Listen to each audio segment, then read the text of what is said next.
Welcome back. We've been in here.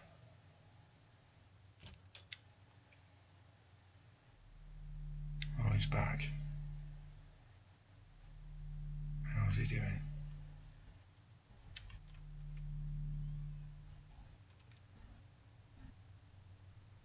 Someone?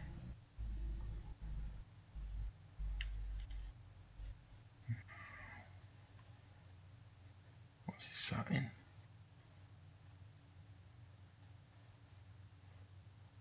Swap around.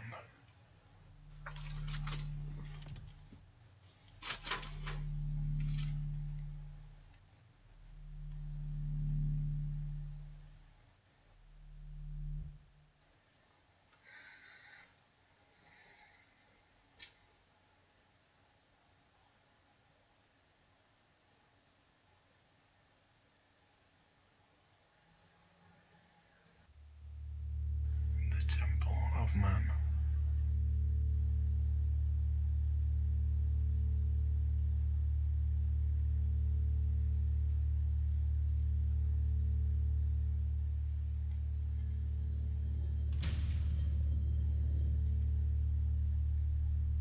Okay.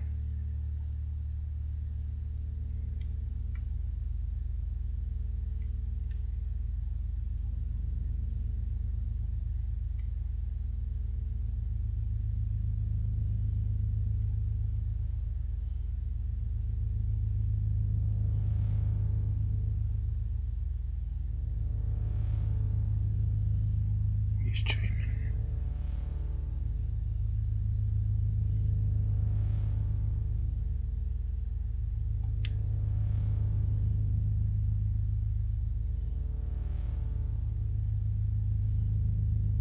Hey, it's you again.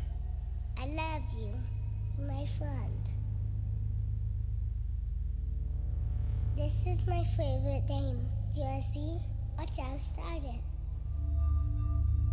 Ooh. Balloon. Because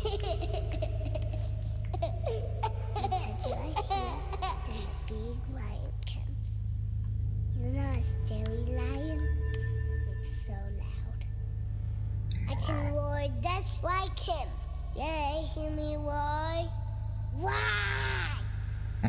Don't be afraid. You might want to cover your ears.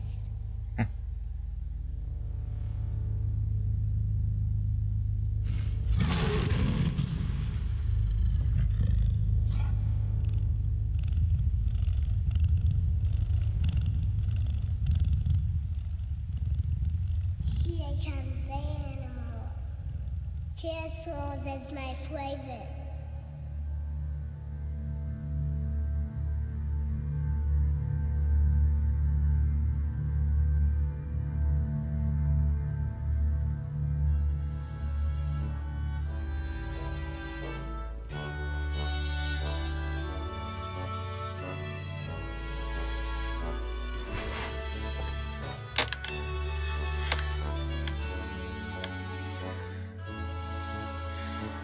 Wow.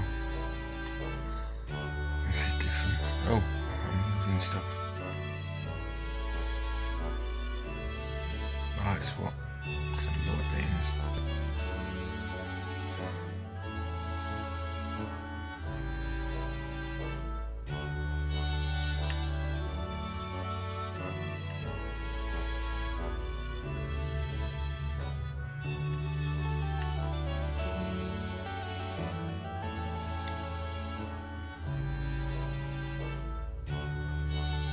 Red mouse now. The stars in the sky.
This terrible routine, watching you, waiting for you to wake, hoping you will never remember these days of illness and treatment.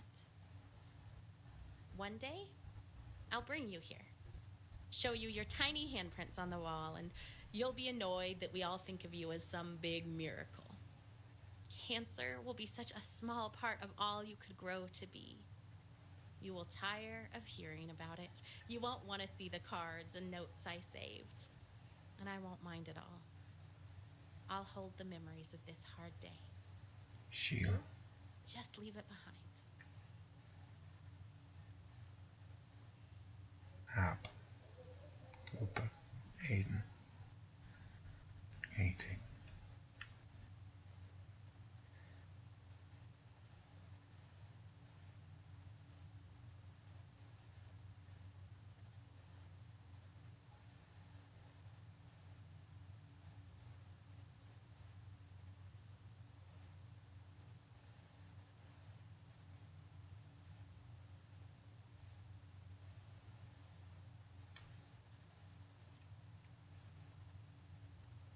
I've read that one.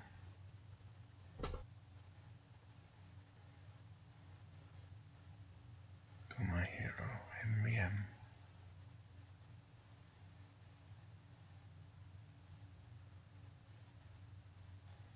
Bradley Stewart. 4 years.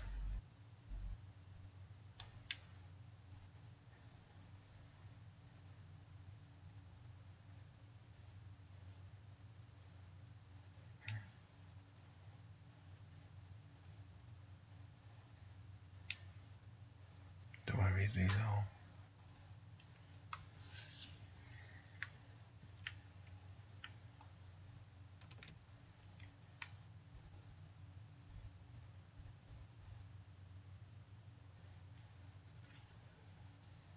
I will leave the rest.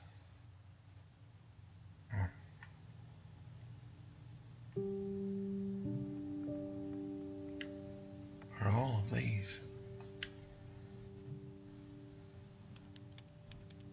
Bloody hell. All of them. Little tidbits of stories from around.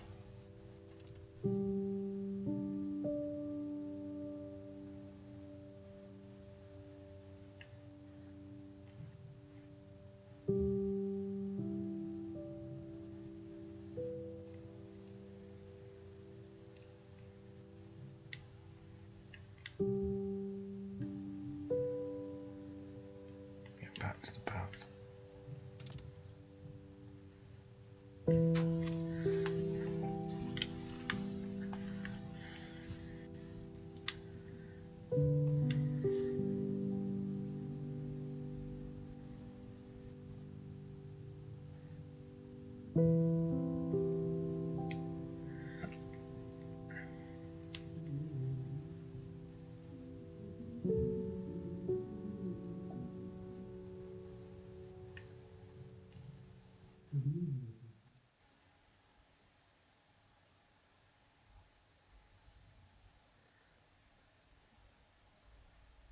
sorry, guys.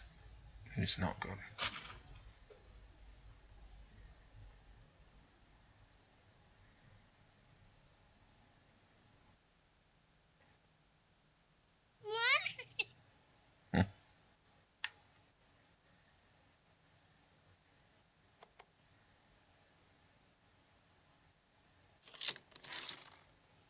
Farmer Bill makes the pigs bacon for breakfast.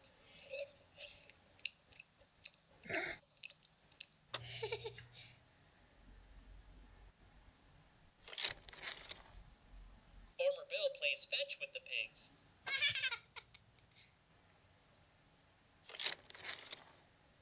Farmer Bill enjoys a mud bath with the pigs.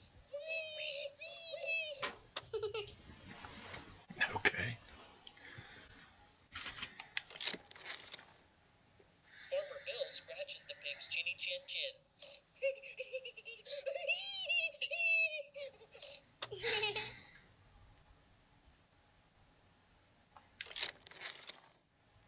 Farmer Bill gives the pigs piggyback rides.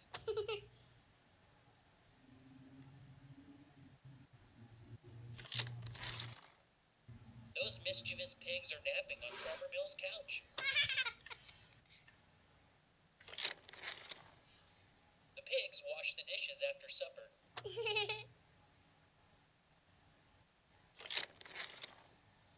Farmer Bill separates the sheep from the goats. Sheep go to heaven. Goats go to town. Okay. I'm sorry, guys. It's not good.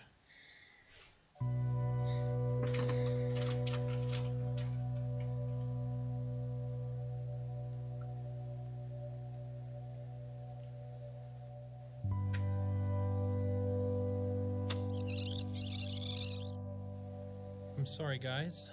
It's not good.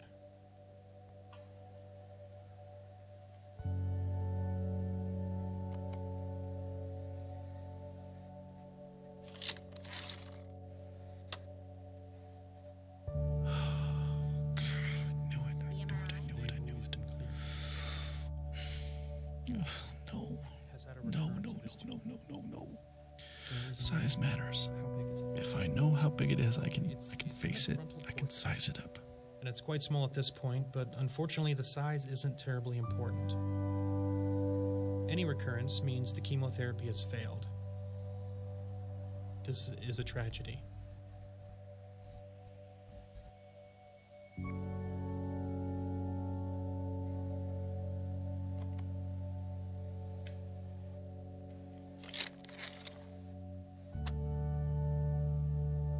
I guess I have imagined it. With an ATR I've imagined since it you a a recurrence lot, of but any not like kind, this. It is It's fatal. different. So I thought no I would matter sob what, uncontrollably several or locations. puke just right on the floor. We've already thrown all I thought the I'd shake or chemotherapy wail away. or something. We can't continue to give him Guess this is chemotherapy when shock. it's resistant too. Tragedy, he said. That's right. That's the perfect word for this. It's a tragedy.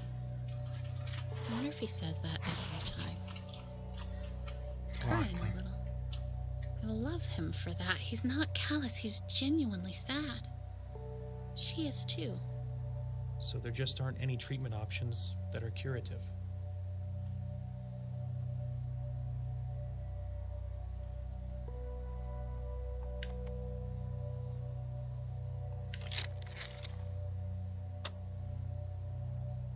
We're very good at end-of-life care. We're very good at managing the pain and masking symptoms at the end of life. How long are we talking about? Prediction time again. No matter what I say, they'll wish it was longer. But sometimes longer is worse. A few weeks to maybe 4 months.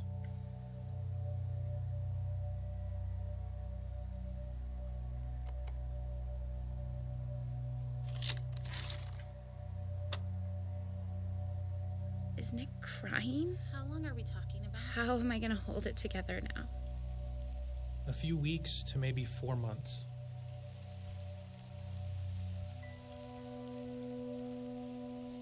He's gone.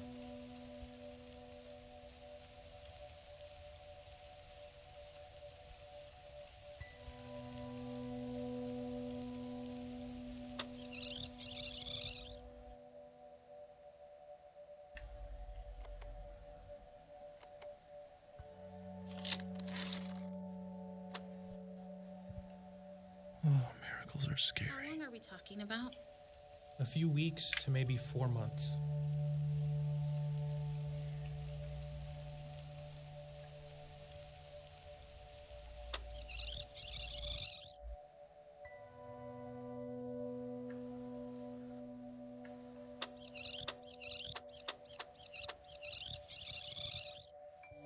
I'm sorry, guys. It's not good.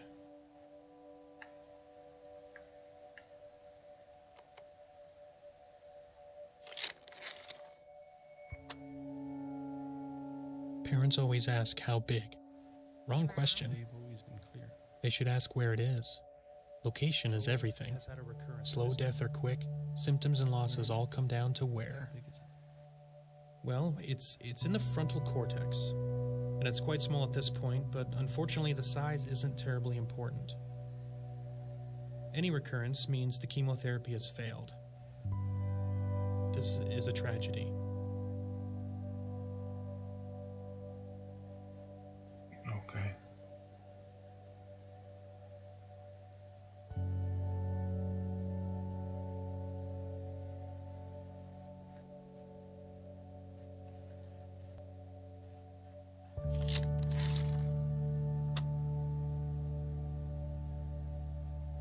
With an ATRT, as soon as you have a recurrence of any kind, it is fatal. It's only a matter of time before it spreads to several locations. We've already thrown all the chemotherapy we have at it. We can't continue to give him chemotherapy that we know it's resistant to, so there just aren't any treatment options that are curative.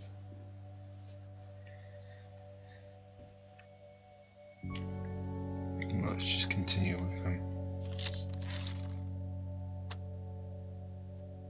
We're very good at end-of-life care.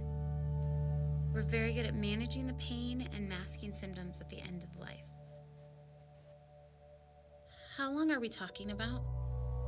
Prediction time again. No matter what I say, they'll wish it was longer. But sometimes longer is worse. A few weeks to maybe 4 months.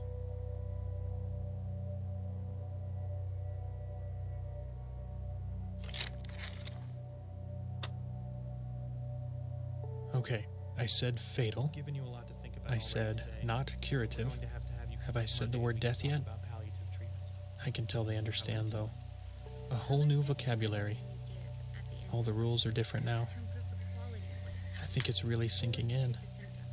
Oh, she's crying. We should wrap this up soon. All the details can wait. Oncologist to decide whether we could do some radiation or just chemotherapy. What would the radiation do? Well, the radiation could probably kill the tumor we see now, which would prevent it from causing any symptoms. But it would not keep more tumors from developing, because we know if it spread here, it'll Okay. spread other places too.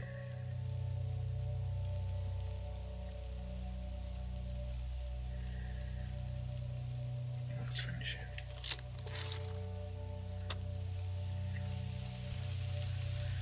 So, the radiation would buy us some time.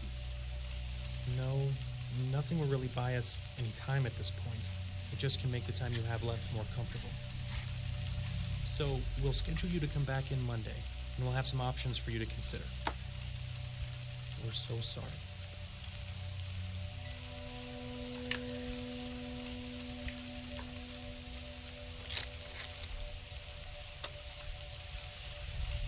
I hate this part of the job. The impotent confession of failure to parents that are still trying desperately to hold on to hope for a breakthrough. They're not wrong. We'll find something. We'll get better. But not in time to help Joel. And we'll get back to a few hours later. I wish they wouldn't thank us for bad news.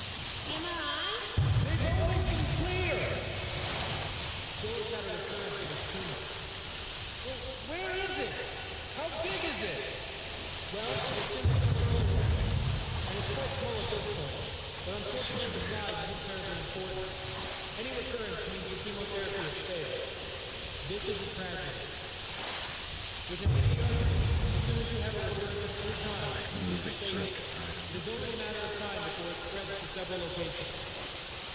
We have already thrown all the chemotherapy we have at it. We can't continue there just aren't any treatment options that are curative.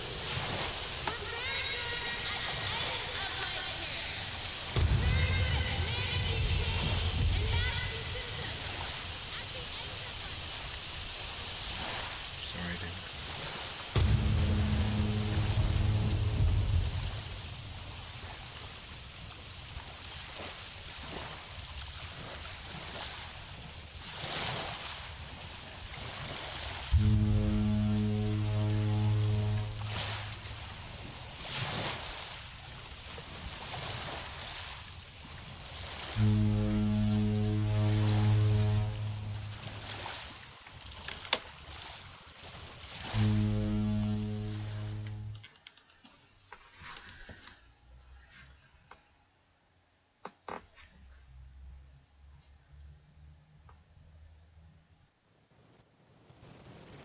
Adrift.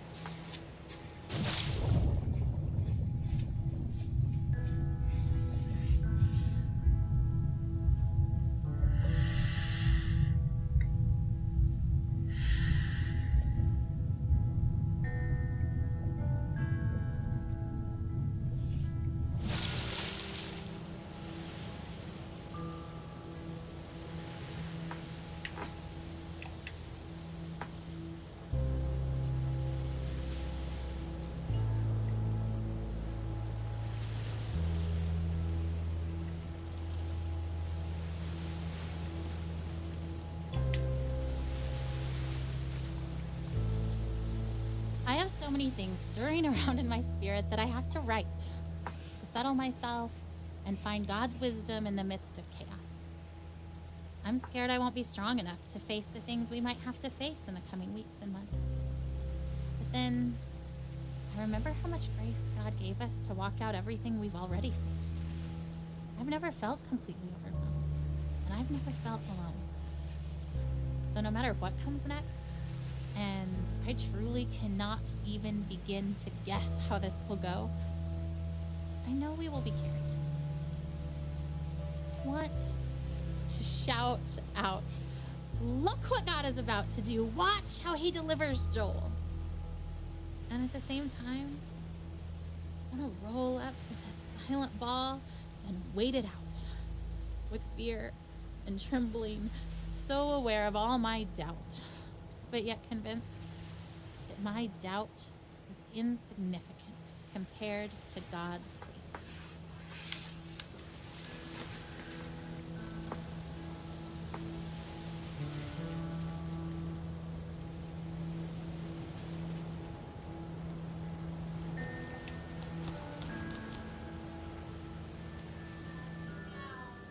Guys, are you ready for bed? Joel, lay down.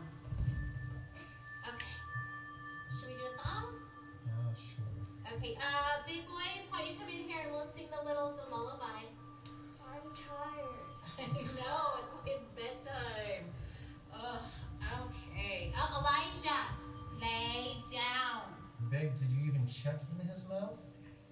Joel, no. Joel has chicken stuffed in his cheeks from dinner. Get it out, that is so disgusting. Been in there for the last 2 hours. Oh. Okay, hold on, I'm trying. Joel, ouch! Stop. Did he just bite you? I think he just put too much in his mouth so he can't swallow. He was just saving it for later, babe. Like he needed a midnight snack. Hey, the little chipmunk. Oh my goodness.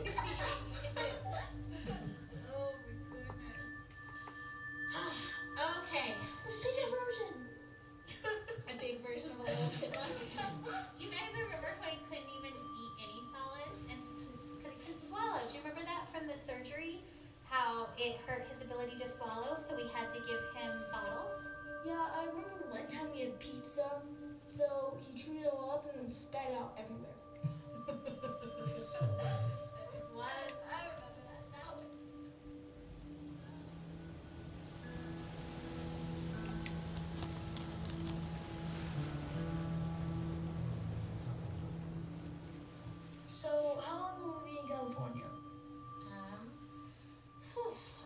actually know. That's kind of why we're packing up everything, is because if the trial works really well, then maybe we'll stay in California for a really long time. Like, as long as it keeps helping Joel, then we want to stay and do the best we can for him and stay there where he's getting help. But if the medicine starts to not work, as soon as it's not helping him, I promise we'll come back home. Are we going to Disneyland? Yeah, of course. What do you think, Caleb? You okay with leaving for so long? I'm kind of excited, but I'm kind of not. I mean, I think it'll be fun, but I just don't like missing school. Oh, yeah. You're the only 8-year-old to ever.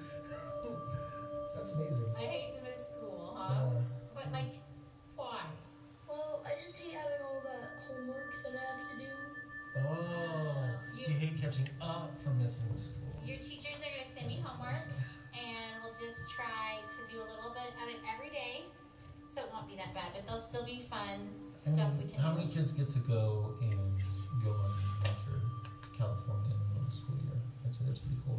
And we're going to be staying in the middle of San Francisco near Golden Gate Park, and there's a museum, and there's a botanic garden, and there's the Golden Gate Bridge, and water, and a prison, and I promise not to leave you in the prison.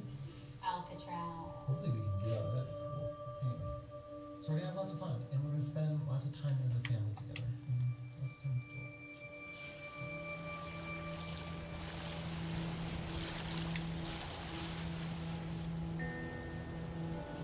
I remember the day I was diagnosed.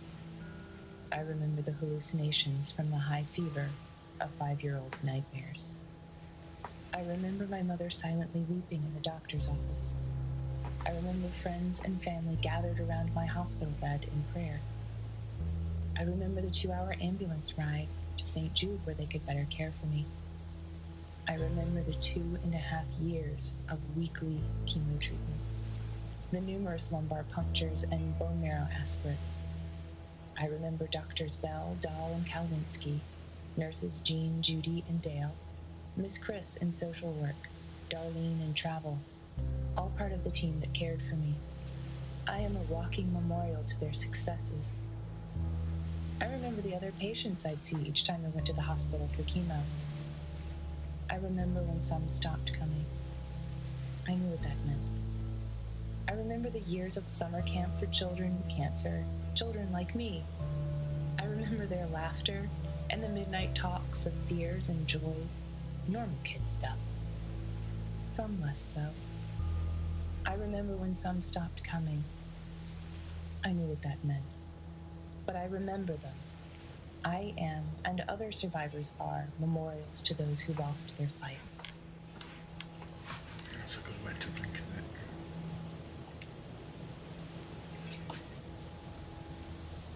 We've been through so much already. This is a new degree of tragedy, but it's not so much different from the struggle we've already been living. We pressed into God. We pressed into faith. We fought until we found peace. We stood in peace when our flesh wanted to strive more. We stood in peace when it started to feel like laziness or foolishness or both. We waited for God to direct us specifically in prayer because all the directions we had initiated had not panned out. We prayed for no nausea because that's what we felt in our spirits we were supposed to pray, even though we'd prayed it countless times before while Joel continued to vomit. We saw one small miracle, and then another. We waited to pray specific things until we were given specific direction, and we saw bigger miracles. And yet, if you asked either of us if we were doing enough, trying hard enough, we would say no.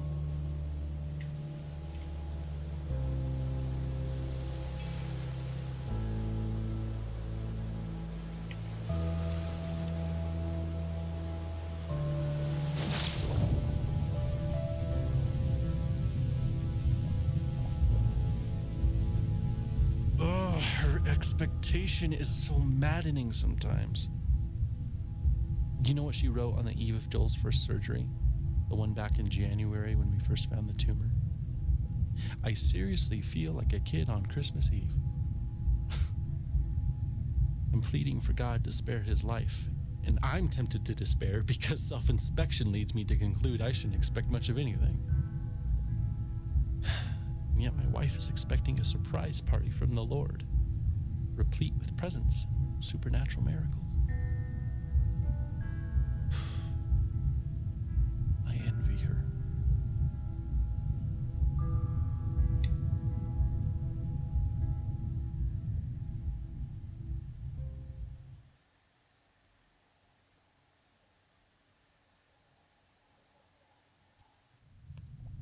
Joe, the baby night. Hop in bed, boys. Let's go. Boys, get in bed. Oh, can you at least tell us a story?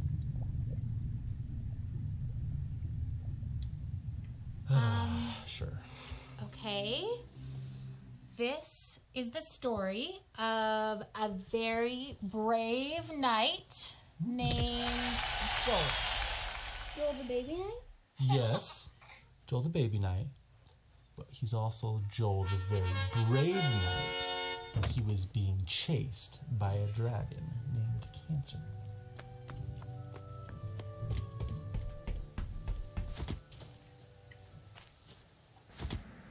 Because of his tumor? Mm-hmm. Where does the dragon live? In a forest. Is the dragon big? Very big. Does the dragon breathe fire? So much fire, you guys.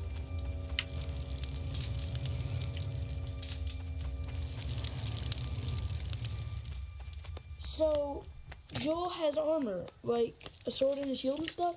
Ooh, or maybe a spear?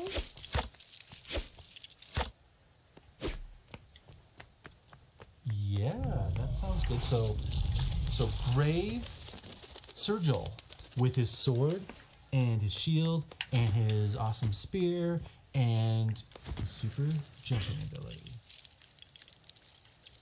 was being chased by a dragon named Cancer. What other superpowers does he have? He also has grace. That's not a superpower. It's the best superpower. Do you guys know what grace means? Yeah, it's kind of like help. Yeah, it's kind of like help.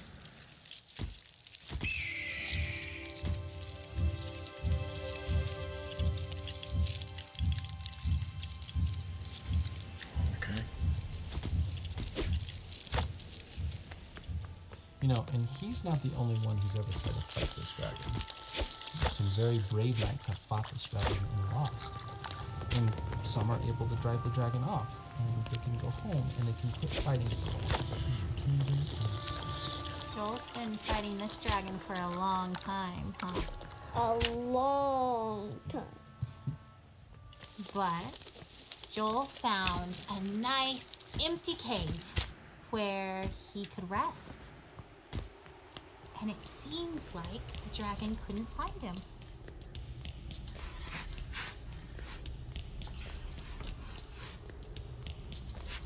But just when he thought that the danger was past, the dragon found his hiding spot and came after him in the cave. Well, that dragon's going to kill Joel. Joel's going to lose. Why do you say that? Because Joel is just a baby. Baby can't kill a dragon. You're right. A baby can't kill a dragon. But that's the best part of the story. God fights for Joel. So he fights that dragon Cancer right with Joel. And we know that God can win even if Joel can't. That's grace.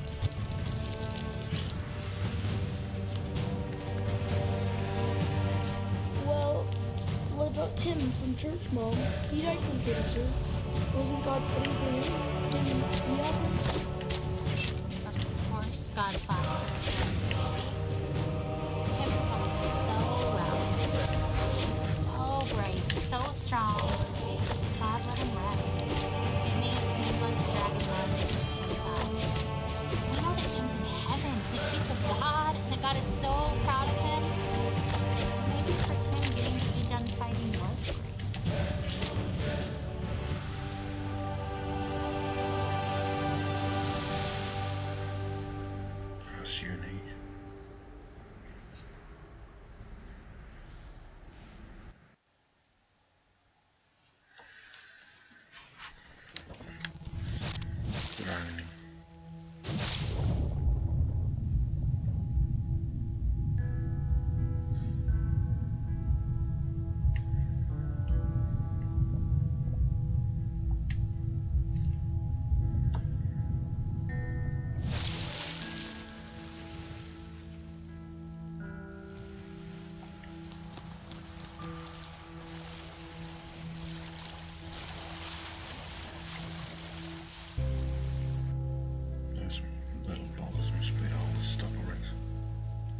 Ryan! Oh, Ryan, get in the boat. I can't. You have to. You'll drown. We're already drowning. How can you sit there like that? Despair doesn't help anything. Neither does false hope. And I'm not despairing. How can you say false hope? You're drowning. Well, you're missing your oars. And you don't even know where you're going. And yet you're so sure you're gonna get there. It's better than drowning. Well, enjoy floating on the surface like you always do. There's nothing deep about drowning. Just get in the boat. You have to let me feel this. Someone has to. That's not fair. I love him as much as you do. I just really believe we're going to be okay.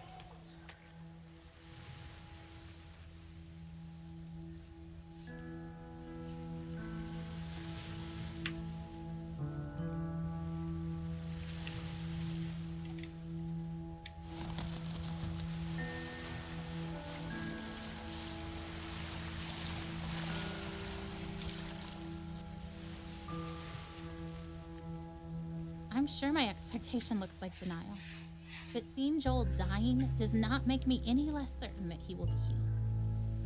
In some ways, I feel more certain, not because the same doubts don't come to me, but because I know that they will not be entertained much longer, because this chapter is almost finished, and we will have an ending one way or the other. So the doubts and fears that make me reaffirm that even if I'm wrong, this is where I stand, become less and less powerful.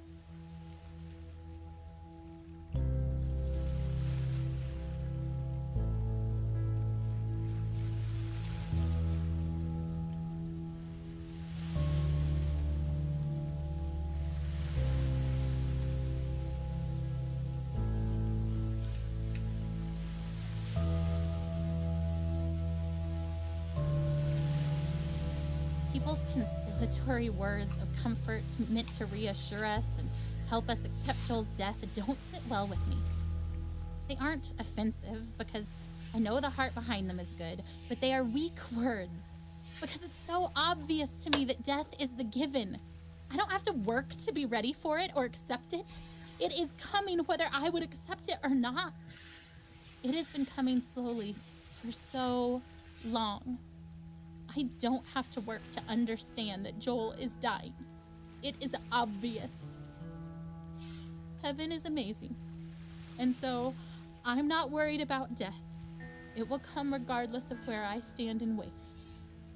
But now, death is circling close enough for redemption to finally feel closer.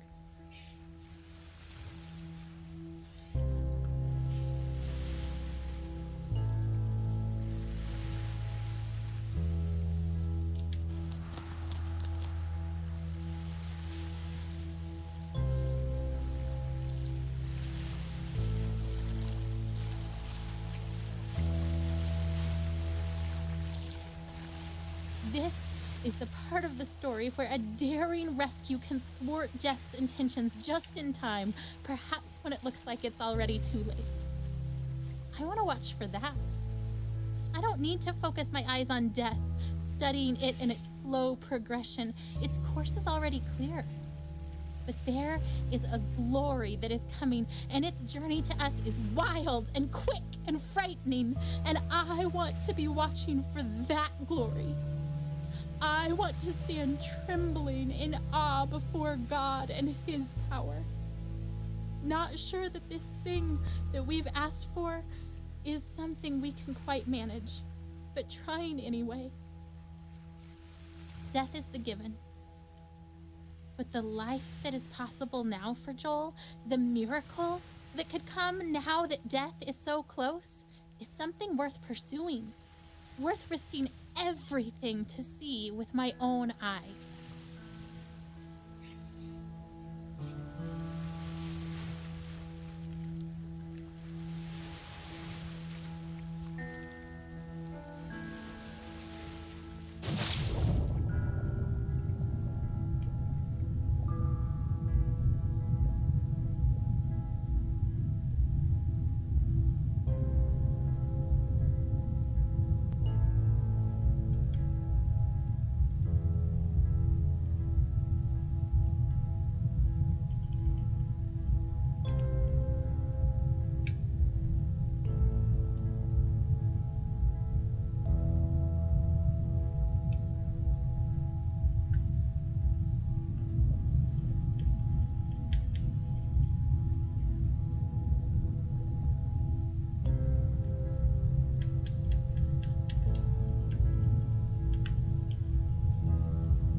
This is weird. Dehydration.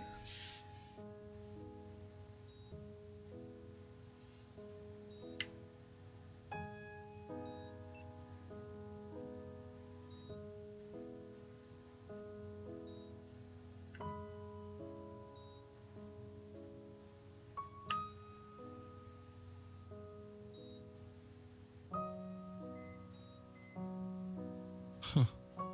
The sunset looks pretty from here. The orange glow cast on the wall. Better than the muted colors of this hospital. I wonder why they choose blues and greens. They, the ones who choose the colors that heal. Green for life. Blue. For comfort. Purple stripes to hide the stains. This chair is too small and sticks to my skin. I hate vinyl.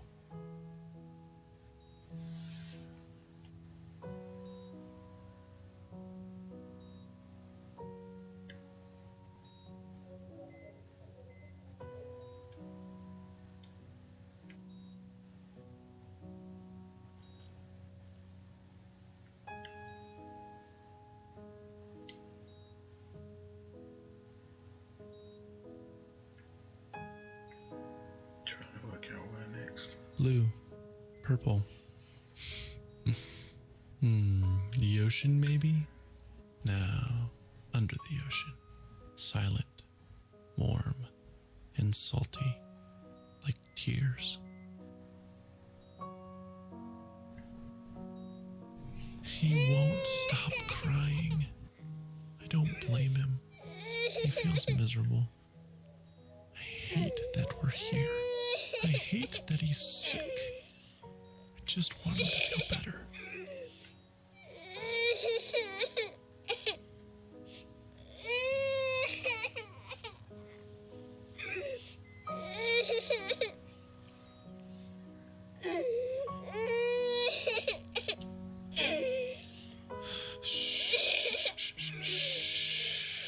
It's okay, Jolie. Shh.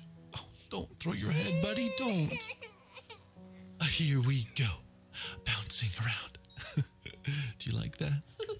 Oh, I love your giggle. Bounce around.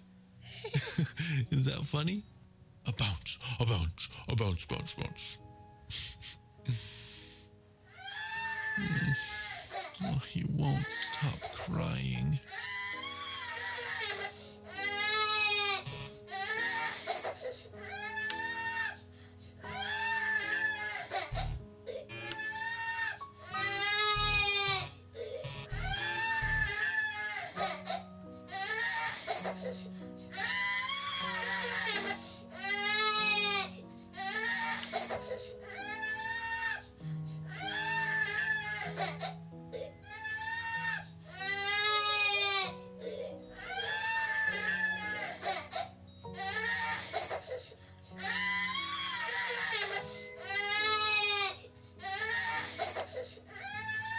I missed something. Hungry. Wonder if he's hungry.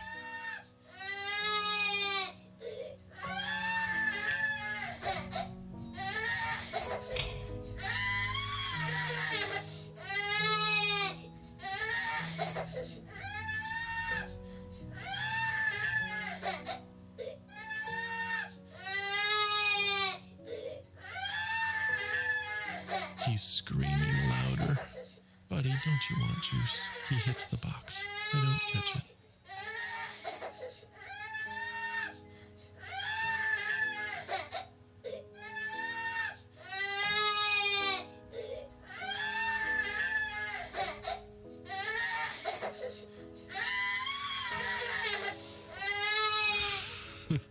He drinks it greedily. Big, deep gulps. Okay, Jolie, that's enough. Breathe, kiddo. And he does. And I wipe his face of snot and tears and juice. And then he vomits, and I catch it. I always catch it.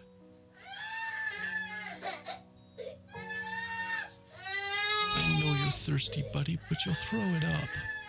No, don't grab too hard. You'll squirt all the juice out. Here, let me have it.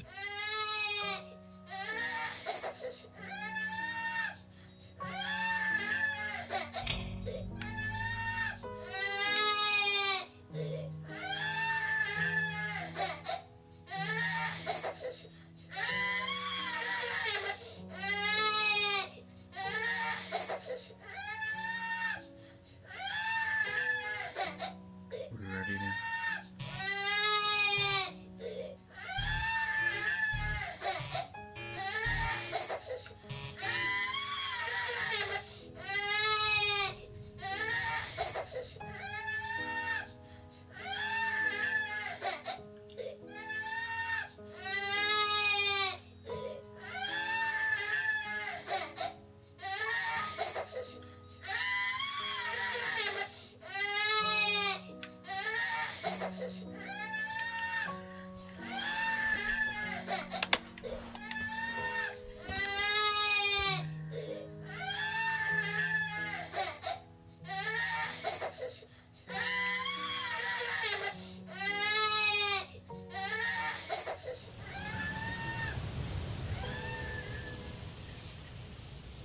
I hate this room. I didn't used to. For a moment, it was an adventure. I was cast as the compassionate and caring father, holed up with his fragile son in a small cleft in the rocks. The storm raging, waves ripping at the sharp black rocks below, and enveloped in my arms, he feels safe, and I am holding him firmly, trying not to slip. Because if you hold tight enough, nothing will take him. Right?